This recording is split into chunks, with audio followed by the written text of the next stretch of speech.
Yo, what's up everybody? Today, I wanted to talk about probably the twist out of any visual novel that has shocked me the most, which is the twist in Umineko's episode 3. Basically, this twist invalidates every single event that has happened in the chapter, if you ask me, and it makes it so that all of the, feelings you've sort of developed because of the fact that Beatrice is really trying to change her character, she's trying to change herself for the better, and obviously you supporting every single part of that, or at least that's what I did. I don't know if you guys did. Maybe you guys suspected it to begin with. But, yeah, I supported all of this. I supported all of Beatrice's character development, and then we just realised it was a lie. And today I kind of want to just look at the story with knowledge of this twist, and look at how everything is really quite different, and how, everything has completely changed because of the fact that, Beatrice is really evil. She has never abandoned her evil of 1,000 years, and, she still continues to be as horrible as ever. And, yeah, I do wonder what we're actually going to find out. So let's just, let me just switch to here. I've got my playlist of Umineko set up, and we're just going to have a look at stuff. We're going to look at everything. So, yeah, firstly, these videos, they're all right. By the way, what surprises me so much, why Gidia is also evil. This battle here, firstly, this was... So, my assumptions are... Right. Firstly, before the battle, actually, I've got to talk about Eva Beatrice. I think that Lambda Delta had actually made it certain that somebody would solve the epitaph so that Beatrice could use somebody as a piece. Because that's all she is. She is completely used by Eva Beatrice. Sorry, Beatrice, even. Oh god, I'm going to make that mistake a lot. But, firstly, Gidia is entirely evil, which surprises me so much. Also, I do not trust the Donor there now. I do not trust any of it. That is indicated, my mistrust, in the fact that he has actually helped Beatrice as much as possible when this has happened, and it's subtle. He has helped the Beatrice who was really good. So I just kind of get the impression that he kind of has an impact, and he has a bit of knowledge about what's actually happening. Like I was saying, he is a demon. Why is he uncharacteristically kind? I cannot trust him. No way. And, yeah, I do find it interesting that, whenever Beatrice was doing, for example, magic, that I remember there was the one time where Beatrice was trying to completely save Jessica with her magic of actually bringing Kanon back, and then that walking past Beatrice with Kanon's seal, what's her name? Eva Beatrice didn't notice it, but Lonove did. He approved of it.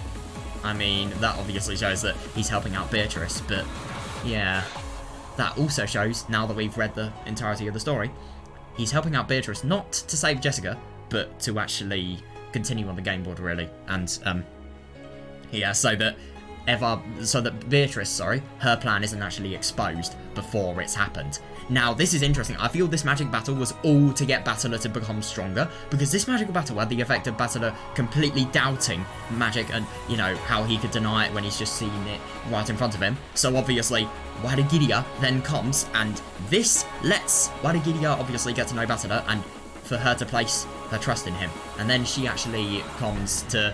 and lies about the opposition. She, quote-unquote, opposes Beatrice, even though they're on the same side. And that's just unbelievable, how helpful she was to Battler. And, her helpfulness then being revealed as totally evil.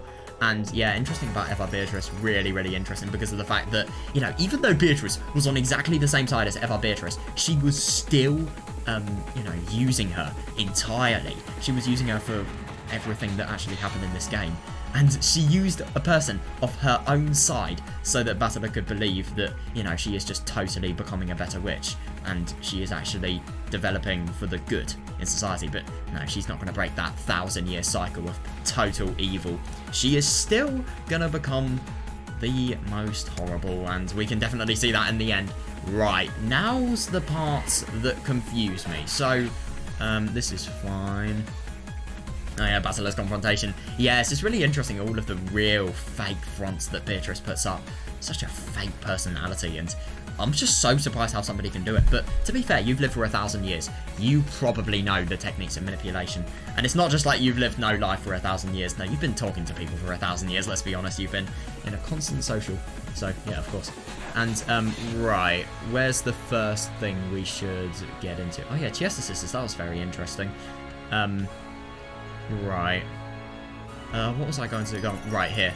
Yeah. So I firstly want to talk about the really obvious elephant in the room.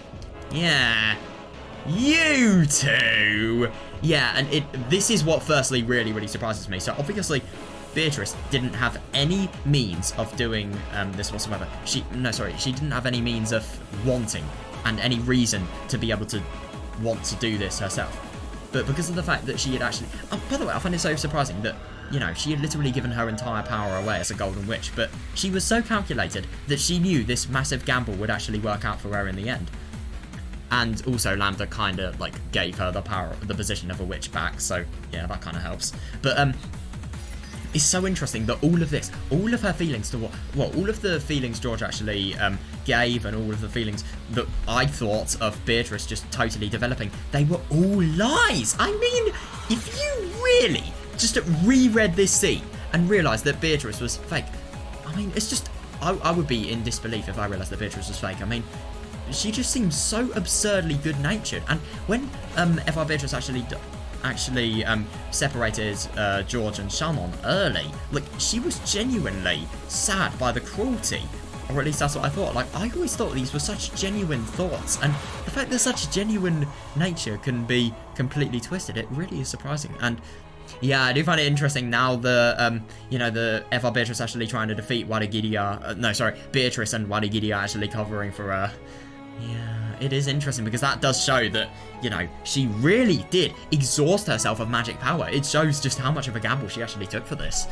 And, yeah, it's very interesting that all of this was a fake. Now, this is the part that, you know, let me just get around, around here. Yeah, the GS Sisters, where so this is the part that I don't really understand at all, and this is the part that the twist completely removes any sense of. It does make sense that the power of the human heart can actually make it so that, you know, after a heart literally being pierced by sewing needles, it can firstly still beat, and secondly, it can quite literally, exist just as one, even after it's been exploded by, like, literally from inside out. I mean, how is that even possible?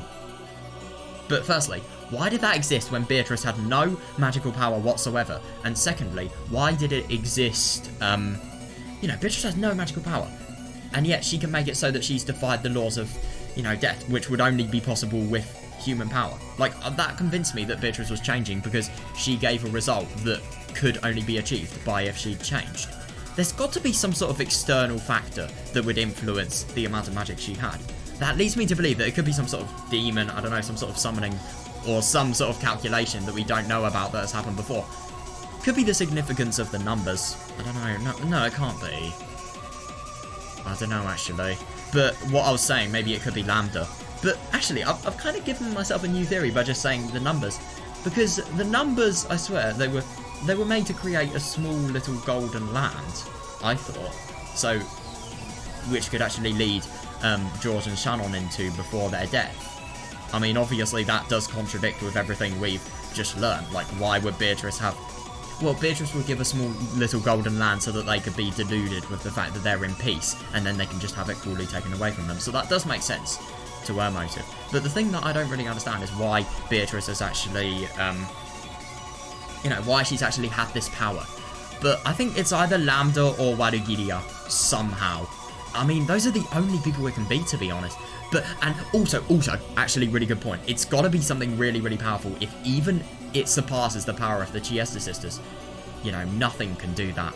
Well, actually, that's not true, but nothing can escape from the Chiesta sisters normally. So the fact that this actually has, it definitely shows that, something of immense power was used. And, yeah, it was very interesting just seeing all of this. And obviously, we've got to talk about the last showdown. The fact that this really proves just how much of a piece that FR Beatrice was used for. She was totally, even, I'm just so surprised that even the barrier of Red Reef was broken. Like, now, as a result of the amount of risks Beatrice has gone through to actually finish this game,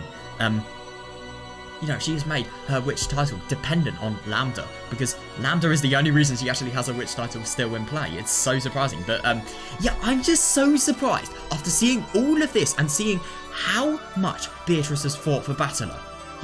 How fake it all is. And what I find so surprising, there is no indication whatsoever that anything could be fake whatsoever. And it just really seems as if, these two are totally against Beatrice. No, sorry. Well, yeah, yes, Beatrice. FR Beatrice, even.